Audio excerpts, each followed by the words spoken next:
How's it going? Well, today I'm going to do a video on Microsoft Flight Simulator. Yay! I was so foolish. I was so foolish in the past. Well, I don't know. I made a video like a month ago, maybe, reviewing Flight Simulator. I was pretty positive. I'm not very positive right now about this game. Kind of jumped the gun with that one. Yeah. Well, since I reviewed that game, I've gotten sucked down the rabbit hole, totally into aviation. Really, specifically, fell in love with the Airbus A320 Neo. That's my plane. It's like a big new hobby for me. I'm super obsessed with that plane. I watch cockpit videos on YouTube, and anyways, I've fallen in love with that plane. That's the one I fly. I've been really interested in it. I'd say I gained a lot of knowledge over the past month and a half or so, whenever it came out, beginning of August, middle of August, I don't know. Wow, so this game is a mess. This game is a mess. This game is a sloppy mess. Here's the thing with this game. It's gorgeous. This game is fucking gorgeous. That's what I said in my initial review. And I kind of said something I remember along the lines of like, I've seen some people complain about the aircraft systems, but if you're someone like me that's not super into it, it's going to be fine. That's still kind of the case. Like, the aircraft aren't study level. There's a lot of buttons that are inoperable. I'd say probably like 50%, and some of the bigger jetliners are inoperable. They just don't work. The systems don't work. Buttons don't work. The basic, bulk of the plane to get you flying and aviating and everything is there. So as you become more into the planes, you will become a little frustrated, like when you start to really learn the systems, like, oh, why doesn't this work? Like, the seatbelt button doesn't work. Why doesn't the cockpit door lock? Or like other things that more complicated than that. That can get a little frustrating. But the problem is, once you get over that honeymoon phase with this, and maybe not, because I'll talk about that in a bit. But for me, it's like, after the honeymoon phase where I'm like, this is so cool, the game looks beautiful, I'm flying these planes around, this is incredible. And then you start to look under the surface, see the rest of the iceberg, so to speak. There's a weird joke in there somewhere. Then it becomes painfully obvious that there's a lot of shit wrong in this game. There's a lot that needs to be fixed. Something's not right here. Because there's a lot of issues. You will start to see autopilot issues. You'll start to see aviation issues. There are just glitches upon glitches upon glitches in this game. It's really annoying. Every turn you take, something will be wrong, and you'll fix it, and then something else will not work.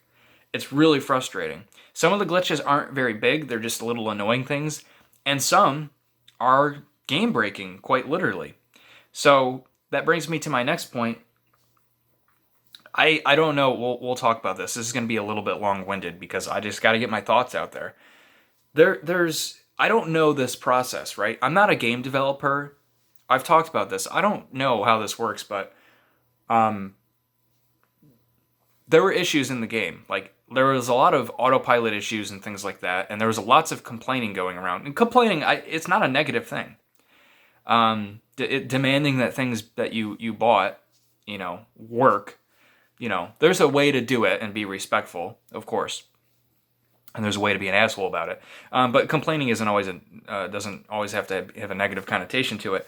Anyways, though, people, were like, here's what you guys need to fix and shit. And then they put a patch out. And then, I don't know if it was the first patch or the second patch or whatever, but my precious A320, if you would cold start it, meaning start with it off, you have to turn the batteries on and engines and taxi it out on the runway. The fucking engine, one of the engines wouldn't work. And I'm like, you've got to be kidding me. And some people were like, well, here's a workaround, which sometimes works and sometimes doesn't. These workarounds that people will give you for these bugs and these glitches don't always work. That's something to keep in mind. They do work sometimes, but not all the times. So I'm like, how the fuck did this get into the game? Seriously, you put a patch into the game, and in that patch, you've broken the game further to a point where one of the engines doesn't start and one of the jetliners in the game, one of the two jetliners. How did you miss that? Come on. Well, I guess I can't cold start the plane anymore. So there's a number of other issues too. Like, for instance, And here's the biggest one, and this is the one that frustrated me the most and kind of sent me into this very cynical state. The sensitivity options in the game are gone. I'm speaking of this previous patch, by the way. If you go into the menu, you can click on sensitivity, it's still there, but when you click on it, it's going to bring you to a blank gray screen. Sensitivity options are gone. How do you miss something like that? In testing, how in the fuck do you miss that disappearing? Well, the answer is you don't miss that, of course. There's no way in hell that you miss something like that, okay? They knew that they had to have. I mean, maybe I'm wrong. They had to have known that that sensitivity option just disappeared. I'm sure they fucked something up, or it was some spaghetti code or something, some cause and effect, and caused that. I have no clue. Or maybe they removed it because they were like, removing this real quick will help us test something, and they didn't. I don't know. But I'm sure they knew it was gone, and they still put it out. That should tell you right there that there's something not right with the development process of this game. That a company is going to remove fucking sensitivity options from a patch from the game and still put the patch out. Like, what? And one of the engines doesn't work, and and there's still all these issues. You know, that's a serious fucking issue. There's plenty. That right there to me though told me that, like, okay, something's not right here, and they're gonna fuck something up every patch. I get it. Microsoft is probably pushing them on harsh deadlines, I'm sure. I mean, I don't know, but likely. Yeah, they're probably like freaking out. I don't know. But the game should still fucking work, regardless, right?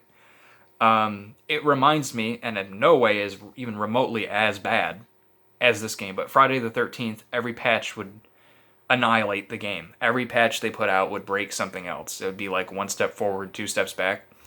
Nintendo style. Yeah, and this is what it reminds me of. Again, not even remotely as bad, but it's like, as soon as I saw that, I'm like, they're gonna fucking break everything, every patch. I know it. Here it goes. Here comes the cycle. New patch. They're like, we fixed everything. They didn't say everything, of course. They were like, we fixed a lot of stuff. I'm like, great. But in the patch notes, they'd be like, oh, this still exists. This still exists. I'm like, what? Fix it. Don't put the patch out then. You need to fix this shit. Like, some of the planes are in a near unflyable state. It's not acceptable to just be like, haven't fixed it yet, we're working on it. Like, don't put the patch out then. And then there's an issue now of if you open the VFR map during the flight by pressing the V key, it crashes the game to desktop. And they said that in the patch notes. They were like, don't press the V key, or there's something like that. They were like, press the V key as soon as the flight starts, and then don't touch it again. Wow, I can't believe you let that slide. It seems like crashes to desktop, I don't know how to pluralize that, are far more common now. That's frustrating. And I don't have that issue at all, thankfully. But that's a point I wanted to make, is that just because... Sorry, this is like a total rant. Just because you don't have an issue doesn't mean that it doesn't exist. This is kind of a mindset that I see a lot. Not just in this game, and a lot of this stuff I'm talking about applies to modern games in general. It's kind of the mindset of like, well, I don't experience that, so it doesn't exist. Everything's awesome. I don't experience the crash to desktop with the VFR map. That doesn't mean that plenty of people aren't, though. I don't get that. It's something. Reddit is kind of a cesspool in general, so that's kind of on me for asking for help there. But you ask for help or questions, and it's like, well, I don't have that. You're doing something wrong. Like I'm 99% sure I'm not doing anything wrong. I think it's just a glitch. Now you're wrong. Oh, okay. I don't have that issue. Okay.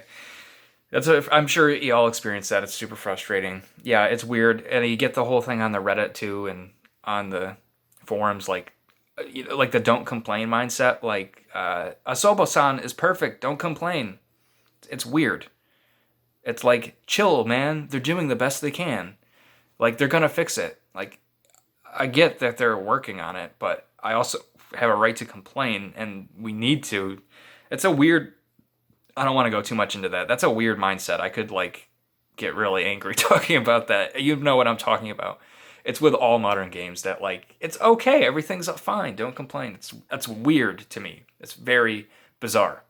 It's a like sycophant-ish like behavior. Weird. It's kind of like if you were to buy a refrigerator and the freezer didn't work.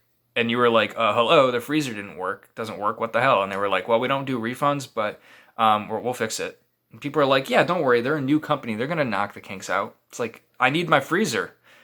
Fix it. And then 2 months later, they fix it, and then they break the fridge portion of it. That's kind of like what it reminds me of. Anyways, this is starting to get like off into an outer space. My point is that this game is very broken. Like they've done a new patch, and now we have an issue where, again, in my precious A320, once you turn the autopilot on, the plane starts banking to the right, crashes into the ground at insane speeds.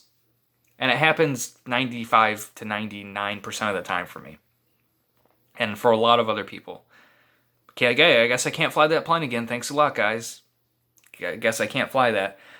There is a workaround for that. That doesn't work all the time again. I think it's an issue where if it detects any movement whatsoever after the autopilot is engaged, it basically crashes the plane. So you get around that by adding dead zones to the sticks, but that doesn't always work for me. There's a beautiful mod, the A32NX by Fly-by-Wire Sims. I think that's who makes it. Gorgeous mod. It's very feature-rich and detailed. It's really great, but that doesn't fix that autopilot issue for me. So it's something deeper in the code of the game that's doing it. That's fucking annoying. So I got pissed off, and also my managed heading mode wouldn't work.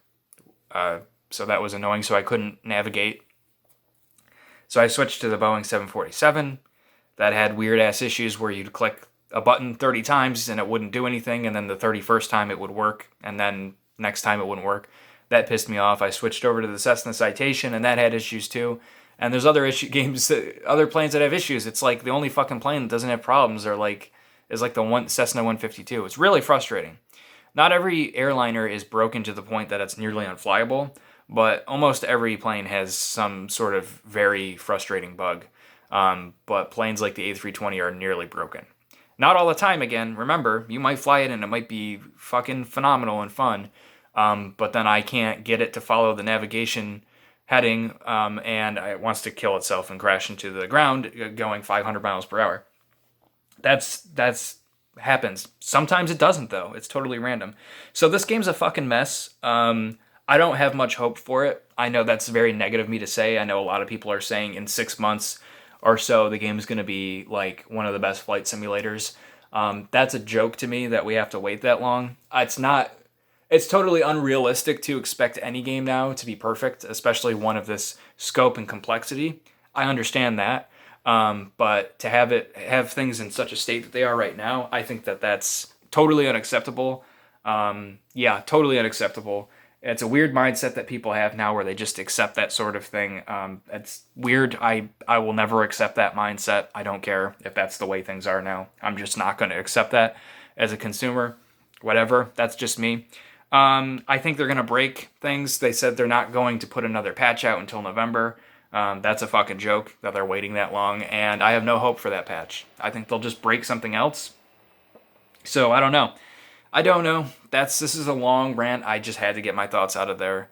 When the game works, it is just phenomenal and beautiful and fun and entertaining and educational. When the game doesn't work, you want to throw your computer out of a window. So, yay! That's Microsoft Flight Simulator 2020. I don't know. I hope they get their shit in gear and fix it, but I don't see things working out the way that we want them to. Anyways, I hope you enjoyed this. Probably not. Probably a lot of people are going to be pissed off and downvote this.